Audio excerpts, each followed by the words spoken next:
I'm a legend. I'm a legend.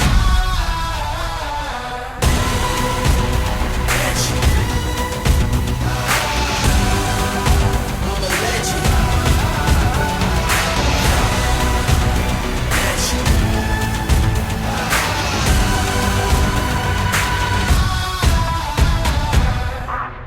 Hey guys, Brian here from Thumper Fab. Today I'm going to walk you through installing our new Crew Tube Nerf Rails for HD11 Defenders. For the first step of the installation process, we're going to go ahead and mount our stainless accent panels on the inside of our front Nerf Rails. You'll use your M6 flange head bolts and the M6 flange lock nuts. You want to go ahead and insert those from the underside of the Nerf Rail. Once you get them lined up, you can feed your fasteners through the outside before capping it off with the nylon lock nut on the inside. Once you have both your accent panels started, we'll return and tighten them up with our 10mm socket and wrench. With your accent panels fastened to your front Nerf rail, we'll go ahead and move to the bike and remove our skid plate bolts in preparation for mounting our Nerf rails. You'll use a 10mm socket to remove the OEM bolts that fasten your skid plate to the underside of the vehicle. You'll have more skid plate bolts than you need to remove, so it'll help if you lay your Nerf rail next to the vehicle to locate the 6 skid plate bolts you need to remove. With our skid plate bolts removed, I'll go ahead and fasten the front Nerf rail to the underside of the vehicle.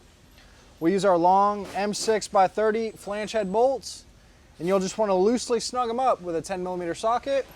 Once we get the front Nerf rail hanging from the vehicle, we'll go ahead and do the rear, tie them together, and then do our side mount.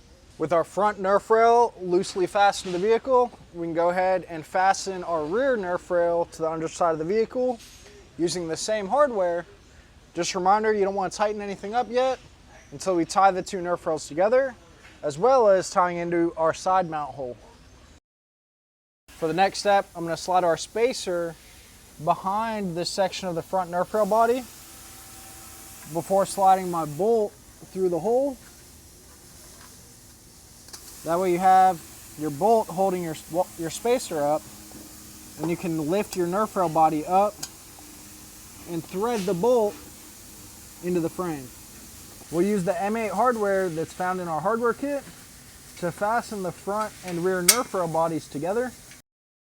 With our M8 hardware tight, you'll want to move on to our side M6 bolt before we tighten up our skid plate bolts.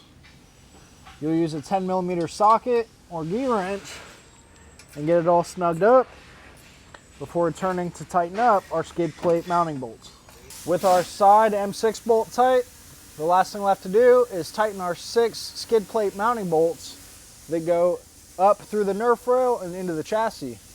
Once we get that all tightened up, you're ready to hit the trails and enjoy your new Thumper Fab HD11 Crew Nerf Rails.